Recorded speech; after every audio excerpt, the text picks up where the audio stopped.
Pendidikan inklusif adalah sistem penyelenggaraan pendidikan yang memberikan kesempatan kepada semua peserta didik yang memiliki kelainan dan memiliki potensi kecerdasan atau bakat istimewa untuk mengikuti pendidikan atau pembelajaran dalam satu lingkungan pendidikan secara bersama-sama dengan peserta didik pada umumnya. Program pendidikan inklusif merupakan salah satu amanat dari Peraturan Menteri Pendidikan Nasional Nomor 70 Tahun 2009 tentang pendidikan inklusif.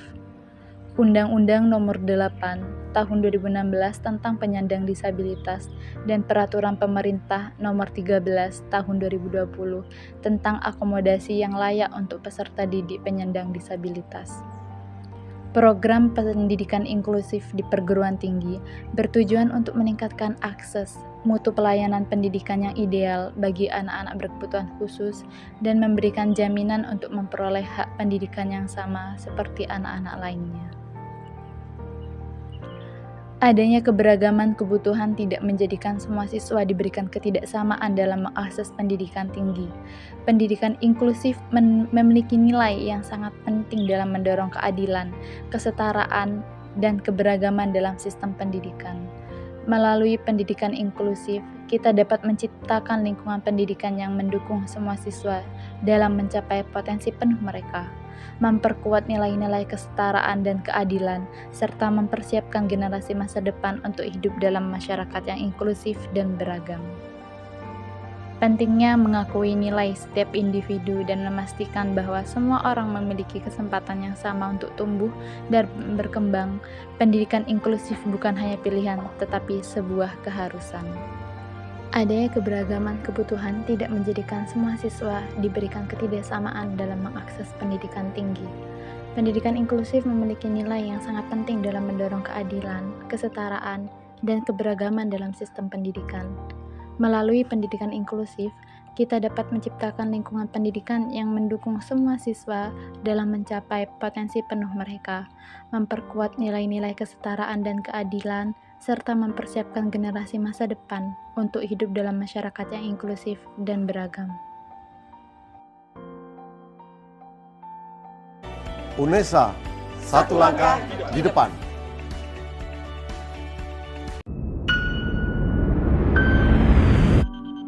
Bismillahirrahmanirrahim. Assalamualaikum warahmatullahi wabarakatuh. Waalaikumsalam warahmatullahi wabarakatuh. Selamat pagi teman-teman. Alhamdulillah, pada kesempatan kali ini kita diberi kesempatan untuk berbincang-bincang dengan teman kita dari jurusan pendidikan luar biasa, yakni ada Mas Alif. Halo Mas Alif, selamat pagi. Ya. Bagaimana kabarnya? Alhamdulillah sehat. Dan ini rekan saya. Halo. Ya, nggak usah saya sebutin, udah langsung lah. Oke Mas Alif. Mas Alif, kalau boleh tahu nama lengkapnya siapa ya Mas?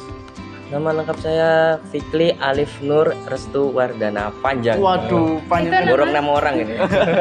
Satu RT diborong ya. Alif Fikri Alif Nur Restu Wardana Wardana. Maulana Prayoda. Waduh, nama panjang. Itu tambahan punyamu ya. 5 nama orang di bawah, tapi nggak apa-apa. Panggilannya Mas? Alif. Mas bisa. Alif ya. Oke. Kalau di sini panggilannya Mas Alif ya? Ya. Kalau di rumah panggilannya apa Mas? Panggilannya kadang-kadang aneh-aneh sih, tergantung teman-teman sih biasanya itu ya. Ada julukan tersendiri nggak? Julukan Ada. yang julukan asik gitu? Biasanya orang-orang tersayang. Orang-orang nanti. tersayang. Kalau orang tersayang manggil nama biasa. Oh, nggak manggil Ada lebih, teman-teman Mas. kampret biasanya. Teman kampret nih, ada panggilan tersendiri nggak? Uculuk. Oh, tuh. Ya kadang-kadang di rumah kayak uculuk. Uculuk. Ya. Kadang kan kalau sama sesama teman yang lebih dekat kan agak ngawur gitu. Iya. Agak lumrah gitu. Terus kalau beritahu Mas Alif ini dari mana ya Mas asalnya? Kalau saya aslinya dari Balikpapan. Tuh. Kalimantan Timur, Kota Balikpapan. Anak rantau ya berarti ya? Iya. Saya di sini ikut apa namanya? Jalurnya beasiswa. Jadi kan Beasiswa. Oh, gratis berarti ya? alhamdulillah insyaallah. Gratis. Jadi kan dari beasiswa baru ke sini, makanya jadi Hmm. dari Kalimantan kuliahnya di UNESA. Itu beasiswanya dari pemerintah atau beasiswa yang apa Mas? Swasta atau beasiswa dari perusahaan. Pemerintah provinsi. Oh, Pemkab. Ya, Oh, beasiswa Pemkab. kerjasama waktu itu. Itu per tahunnya udah gratis biaya Hidup UKT ya, sama biaya hidup juga Mas. UKT, SPI uang gedung itu sama Pakai SPI juga. iya, sama biaya uang gedung. Jadi terakhir kemarin itu masuk sini cuma bayar tes CBT itu 300.000.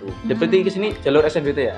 SPMB dong. SPM. Oh iya Mas, SPMB kan kerja sama. Oh, alah, Oh iya iya. berarti. Pak Lewat kayak gitu. jalur Pak. kerja sama. Makanya pas awal aku daftar kalau ada SNB-nya apa SPMB. siap sudah. SPMB, Oke. Dari Kalimantan berarti udah rantau. Mulai ke Surabaya udah tahun berapa Mas Budi, Mas?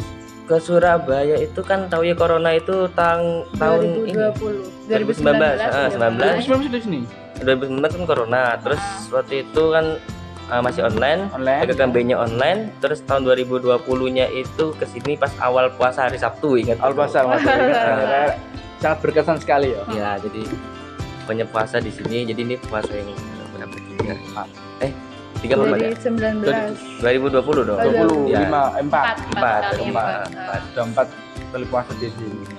Sebelum kuliah ini memang pernah rantau atau masih baru pertama kali merantau ini? Kalau merantau kecil-kecilan paling pernah kayak apa itu namanya? Tempatnya keluarga Oh, yang di ujung kota itu pernah, tapi nggak lama, paling seminggu 2 minggu gitu kan, tempatnya mbah gitu biasanya. Cuma doang ya, mudik lah. Iya. Betul kan. Tapi ya paling seminggu 2 minggu pernah sendiri. Terus Mas Alif dulunya nih SMK apa SMA atau mana Mas? Saya itu SMA, terakhirnya SMA-nya di SLB, tapi di SLB itu cuma SMP SMA-nya di SLB. SMP SMA ya. Ya, di SLB. Oke, berarti tes SNBT ya. Kalau sekarang SNBT ya. Kalau dulu SNPMB ya. SPMB. SPMB.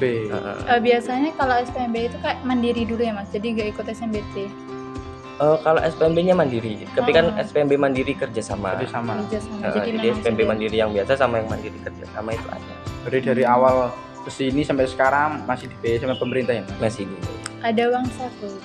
Ya? Ada uang saku juga. Ada uang Langsung juga itu per bulan. per bulan. Per Tapi bulan. dietnya ya. Oh iya, begitu ya. Ada biasa. Ya tetap disyukuri ada Mas. Iya. Bedanya kan masih ada gitu. Iya. Oke, jadi wah 4 tahun, 5 tahun ya sini ya. Iya. Aku dulu 2019 juga udah kesini Mas, pas Oh. SMP. Oh, SMP. Cuma aku dulu itu di asrama yang cowok. Ya sih di cowok, di Atlet lantai itu 3 Oh, di lantai 3 kalau nggak salah. di sana. Cuma sekedar kesini. Nah itu pertama kali kesini ya sudah terniat yang Unesa. Jadi Oh. nggak ada niatan kemana ITS, KW, UNER kan nggak ada minat. Oh, tapi Langsung- udah daftar di sini waktu itu. Udah, Oh, udah kan. 2019. udah dari 2009 aku dari sini, dari 2019 di sini. Oh. Cuma sekedar ya ikut lomba lah. Oh, Terus ikut pas lomba. di 2022 ya depannya, itu aku juga sini lagi. Oh, ke sini lagi. Terus sini lagi training sebelum ke Jakarta, ke Jakarta. Jurnas. Heeh. Itu aku udah minta info ke temanku sebelum ada pernyataan lolos SNBT, SNPMB. Aku udah booking asrama yang di masjid. Asrama booking. KKI udah booking. Jalur Terlalu langsung lah. semangat. Langsung orang dalam dia. Terlalu Jalur semangat. langsung. Terlalu cinta Unesa. Oke, itu Alif Mas Alif. Apa Berarti itu? sebelumnya Mas Alif dari awal ke sini sampai sekarang emang udah di asrama Rusunawa ya? Udah di sini. Dari Rusunawa berarti. Iya, dari Itu pas masuk sini sulit nggak Mas? Masuk ke Proses asrama di sini asramanya. sulit apa masuk enggak? asramanya. Mm-mm. Karena saya itu di awal di lantai 3 itu kan waktu corona, jadi Ya. kata bapaknya sembarang kamu pilih kamar mana itu kosong katanya. Oh, Waktu itu kan iya. tapi sempat bekas anak-anak yang lomba olahraga waktu itu ya. Ya, Iya. asli. Jadi ikut kosong, dibersihin dulu terus sekarang mau tinggal di mana. Serah pilih aja kosong katanya. Kosong kan ada 3. Heeh. Nanti 3 berarti 350 per bulan ya Mas? Oh, 300. 300. 300. Yang Kalau yang 4 yang 350. 350. 350. Berarti per lantai itu beda-beda ya Mas? Iya. Dari 2020, 2019. Berarti sekarang Mas Alif semester Semester 6 saya. semester 6 ya? Oh, Ya. udah KKN ya berarti Ya ya? KKN-nya di RSBN, UPT RSBN sekarang. SBN di mana itu Mas? UPT RSBN itu ada di Malang, Rehabilitasi Sosial Bina Netra Malang. Oh, benar Malang ya. Jadi itu punyanya Dinsos Jatim, katanya terbesar se-Jawa Timur. Wah, hebat sekali. Nah, Wah, pinter ya. Itu magang apa KKN Mas? KKN. Oh, KKN ya. Jadi di sana itu kita bantu-bantu apa namanya? Dan uniknya di sana itu semua teman-teman disabilitas tunanetra. Tapi di sana itu unik. Kenapa saya bilang unik? Aslinya orang-orang tipikal, kayak mereka kena kecelakaan, mereka punya masa lalu kelam. Masa lalu kelam. Akhirnya jadi tunanetra diambil oleh dinas sosial, dibawa ke sana direhabilitasi. Rehabilitasi kan artinya Dibina. sudah dibina, yang sudah diperbaiki lah, di repair. Diperbaiki lah istilahnya biar lebih baik, mempunyai masa depannya lebih baik, mereka Iya. supaya bisa berguna lah seperti itu. Untuk itu ada pembagian kelasnya atau enggak Mas? Di sana Iya. di RSBN. Di RSBN ini kan kayak kita Ah. kan tahu kalau di tempat-tempat seperti itu bisa diberbagiin kelas sesuai dari tingkatannya, sedang, rendah, atau udah tingkat tinggi gitu. Apa ada kayak gitunya atau memang langsung menjadi satu? PM misalnya. Biasanya kan ada golongan-golongan gitu. Mm-mm. Oh, di sana. Iya. Nah, kalau di sana itu kan kita nyebutnya siswa PM. PM itu penerima manfaat. Kalau dulu kan nyebutnya klien ya, sekarang Iya. nyebutnya PM. Penerima manfaat itu dibagi kelas. Ada kelas dasar, persiapan, sama kejuruan. Kelas dasar A, dasar B, persiapan, kemudian kejuruan. Dasar itu masih populer. Persiapan itu persiapan ya mempersiapkan pematangan gitu. Pematangan skill berarti. Untuk kejuruan nanti lebih ke Skill. kejuruannya, Kemampuannya gitu ya? kejuruan keterampilan. Oh, keterampilan. Jadi di sana itu lebih ke vocational skill. Kasih. Supaya mereka memang dipersiapkan untuk kerja. Nah, jadi kelas-kelasnya itu ada kelas dasar kebutuhan tunanetra. Kan setiap disabilitas itu mempunyai hambatannya dan mempunyai kebutuhannya. Nah, kalau tunanetra kan hambatan visual, jadi dia itu sulit menerima informasi, kemudian perpindahan tempat orientasinya. Nah, tes interaksi sosial. Nah, mereka kan di sana dibina supaya itu bisa diperbaiki, kemudian dipersiapkan vocational skill-nya. Untuk bekerja ya. Sama ya. Oke Mas Arif. Mas Iya. Alif ya. Ya. Untuk kesibukannya sendiri Mas Alif di luar jam kuliah ada kesibukan lain nggak? Kesehariannya itu tetap. Kalau di luar jam kuliah Ya. biasanya Mm-mm. saya paling kalau di kampus waktu masih kemarin ya, semester Iya. kemarin belajar sih biasanya, paling kayak browsing ngerjain tugas. Tapi lebih ke suka-suka, kayak misal pengen tahu sesuatu apa gitu. Baru belajar itu. Tapi nggak tentang kampus. Kita kayak Oh, di luar ya, kampus. Kayak nambah skill ya. terus kayak lebih ke ikut organisasi di luar kampus. Oh berarti juga ikut organisasi di luar kampus juga Mas? Iya. Organisasi apa itu Mas? ITMI itu Ikatan Tunanetra Muslim Indonesia Jawa Timur, tapi Timur, saya ya? ikutnya di Surabaya. Pusatnya Udah. ada di Jakarta. Di Jakarta. Oh, ini udah tingkat nasional atau masih provinsi? Kalau di sini ikutnya Provinsi Jawa Timur Surabaya, Masih daerah provinsi. Surabaya. Itu sampai sekarang masih aktif di organisasi tersebut atau gimana Mas? Masih ikut. Masih ya, masih. Ya, cuman kan kadang jarang karena kan masih ini KKN kan. Cuman nanti tanggal 2 April ada kegiatan nih. Ikut lagi. Kalau kemarin yang di BK3S sempat ikut juga Oh. acara Hari Disabilitas Internasional 3 Desember yang tahun kemarin itu. Tentang kemarin. Heeh.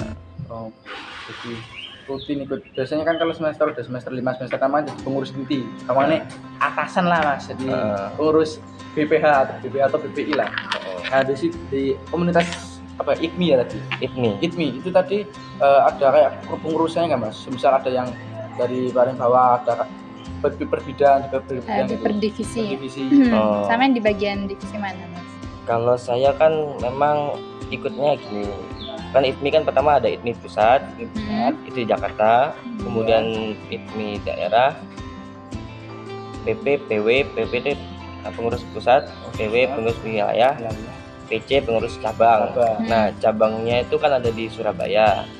Wilayahnya PC dulu apa pokoknya antara itu ya. Jadi provinsi baru wilayahnya itu di Surabaya. Saya ikut di sana, tapi ya kalau di sini saya masih anggota karena kan juga di Kaltim juga ikut. Oh, Kaltim juga ikut. Karena saya kan orang sana. Jadi ikut juga di sana. Iya, nyabang di sana.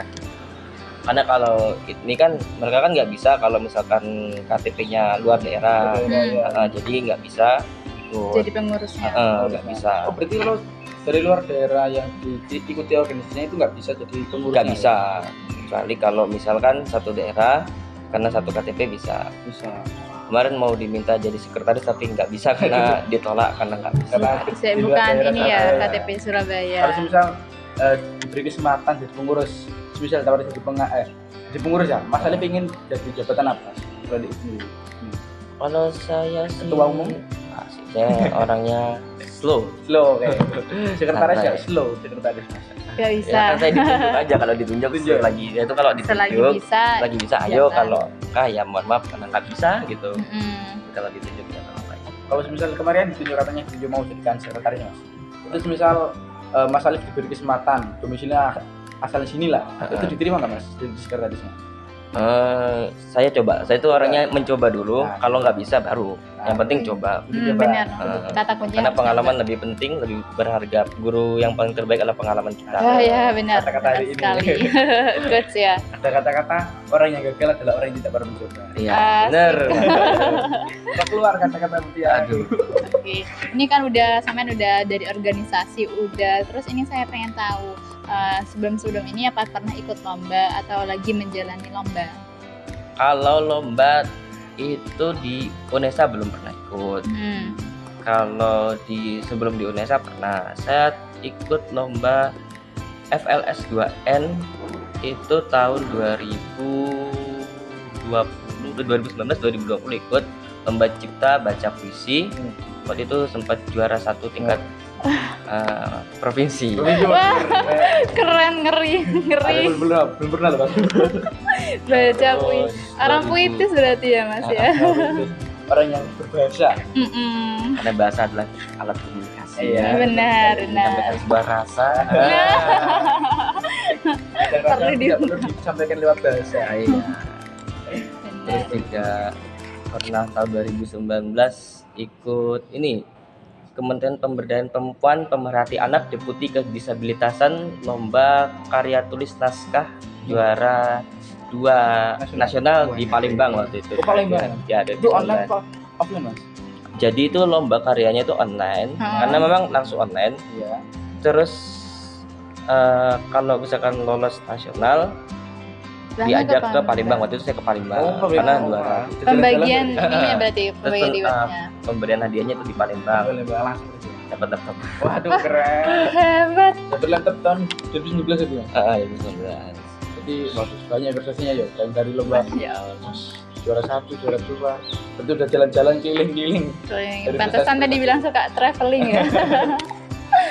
Oke, berarti secara hobi Mas Alif juga suka hobi baca nulis gitu Mas. Kalau memang saya suka nulis baca, memang seneng sih. Novel suka nggak Mas? Ya. Baca-baca novel gitu. Novel saya kalau romansa nggak terlalu suka.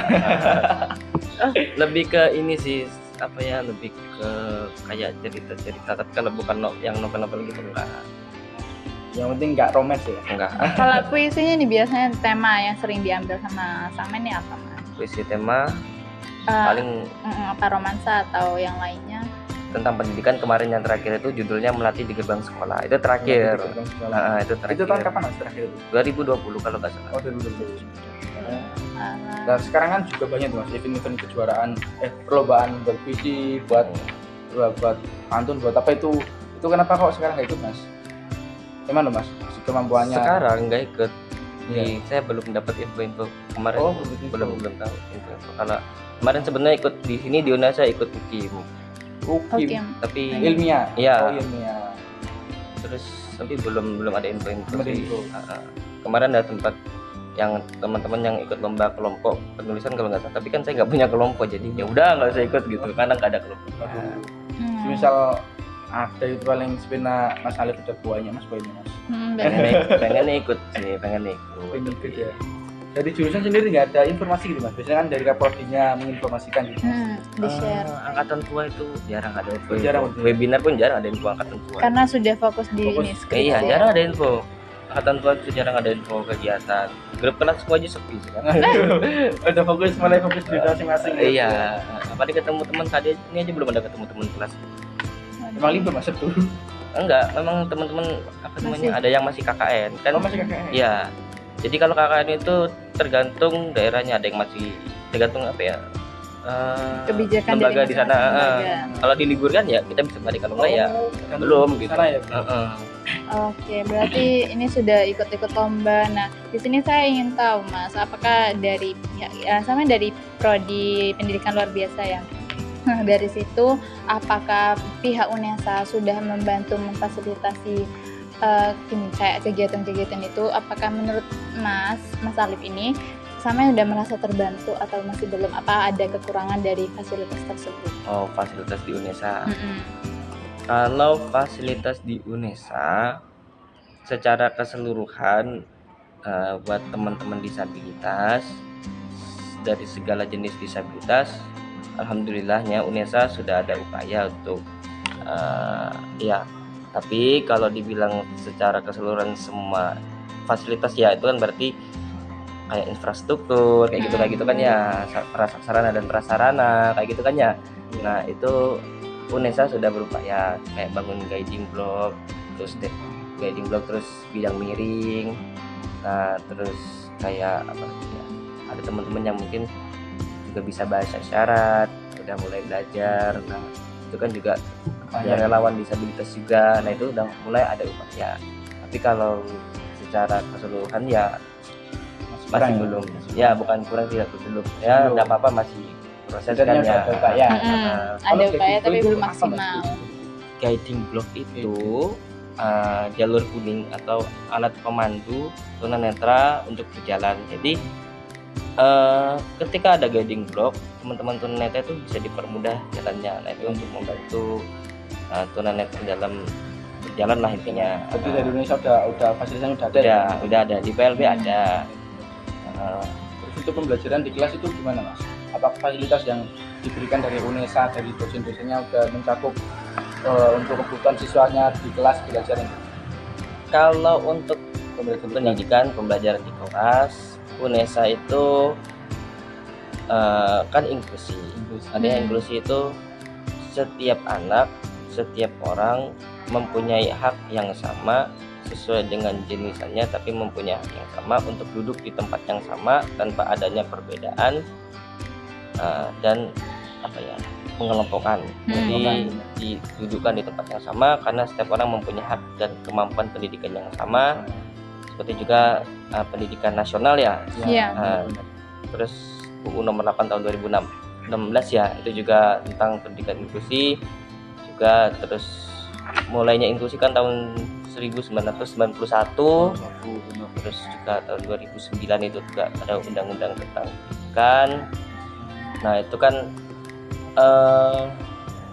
UNESA juga mulai berupaya untuk memenuhi kebutuhan pendidikan termasuk di kelas, dan teman-teman disabilitas itu dibantu. Kayak misal contoh yang tunanetra, saya nggak bisa baca PowerPoint di depan. Saya minta sama PJ-nya, boleh dong minta tolong ke dosennya untuk mintain PPT-nya atau materinya. Oh siap, nanti diuploadkan di Kinesa, nanti boleh diupload. Dan sekarang alhamdulillahnya dosen-dosen itu setiap ada materi pasti diupload di Kinesa. Jadi teman-teman itu bisa ngambil, atau enggak kalaupun nggak diupload di Kinesa nanti dikirim ke PJ, PJ-nya kirim ke grup ya. Jadi nanti teman-teman bisa baca PPT-nya. Kalau umumnya kan jika main ke PJ terus di-share ke ya. Kalau Kinesa itu apa Mas? Virtual learning Kinesa, tapi saya nggak pakai Kinesa ya. Itu dari SSO kan? Iya dari Tegak akses ya. Sekarang Kinesa dulu Kinesa. Jadi SSO itu sudah banyak tadi. Sekarang ganti Sedia. Dia terus virtual learning UNESA itu kan tapi sebenarnya sama aja sih isinya, perkuliahan, materinya ada PP-nya. Cuma kan kadang materi-materi ini kelemahannya, PPT ini kan PowerPoint. Kalau untuk tunanetra sendiri itu gambar itu susah. Jadi kadang-kadang PowerPoint ini diselipi gambar atau enggak misalkan tulisan tapi bentuknya gambar. Jadi kayak ada tulisan, katakanlah tulisan itu difoto terus ditempel di situ, kan itu nggak kebaca. Nah contohnya kayak gitu. Tapi kalau misalkan PPT itu teks langsung bisa dibaca, bisa dipahami, bisa tanpa ada gambar ya. Berarti kalau ada gambar itu sedikit mengganggu. Ya, asalkan gambarnya dideskripsikan nggak masalah. Tapi kalau gambarnya nggak dideskripsikan, poin-poin itu berarti lebih suka yang teks langsung gitu. Lebih sukanya poin nggak apa-apa karena memang PowerPoint kan bukan PowerText. Ya nggak apa-apa sebenarnya, cuma jangan ada gambar. Kalaupun ada gambar boleh, tapi gambarnya di deskripsi supaya nggak membingungkan. Oke, ini kan tadi sudah nyinggung masalah pendidikan inklusi ya Mas. Menurutnya sampean ini harapan dari mahasiswa ini kan sudah mempelajari tentang pendidikan inklusi. Harapan dari sampean apa yang dipengenin dari mahasiswa disabilitas mengenai inilah mahasiswa udah belajar mengenai pendidikan inklusi ini, seharusnya outputnya itu bagaimana. Jadi kan tujuan dari adanya pendidikan inklusi itu sendiri dipelajari untuk teman-teman mahasiswa sekarang secara umum. Itu kan tujuannya adalah ketika inklusi di sekolah SD, SMP, SMA itu kan sekolah itu harus menerima beberapa anak-anak disabilitas dalam satu kelas. Benar-benar. Di sekolah reguler, jadi nggak di SLB sekolah. Nah, fungsinya kalian mempelajari pendidikan inklusi itu kan supaya nanti kalau misalkan ada anak-anak ABK, anak berkebutuhan khusus di kelas kalian, misalkan di PGSD, di kelasnya SD, SMP, SMA gitu, nanti kalian itu sudah tahu bagaimana cara menanganinya, bagaimana pengelolaan, bagaimana cara mengelola kelasnya, mengelola pembelajarannya, mengintegrasikannya, terus membuat kurikulum berdiferensiasi atau penyesuaian kurikulum, terus metode apa yang sesuai buat mereka, kebutuhan apa. Nah, itu yang mungkin tujuan dari pendidikan inklusi itu sih. Udah. Oke, baik teman-teman, itu tadi sedikit bincang-bincang santai dengan Mas Alif, yang dimana beliau sudah datang di Indonesia jauh-jauh sebelum kita datang di sini, yaitu pada 2019. 2019 kayaknya 2020 tepatnya 2020 tepatnya, dan juga banyak informasi juga yang kita peroleh dari Mas Alif tentang apa itu pendidikan inklusi, outputnya itu apa, harapannya seperti apa, terus fasilitas di Indonesia ini seperti apa, dan info lainnya juga kami dapatkan. Sudah melalui seri-seri ini kami mendapatkan informasi yang bermanfaat mengenai pendidikan inklusi di Indonesia. Mungkin dari kami itu cukup terlebih dahulu, akan disambung di episode berikutnya. Dari kami, terima kasih dan assalamualaikum warahmatullahi wabarakatuh. Waalaikumsalam. Terima kasih ya, Mas. Terima kasih, Mas.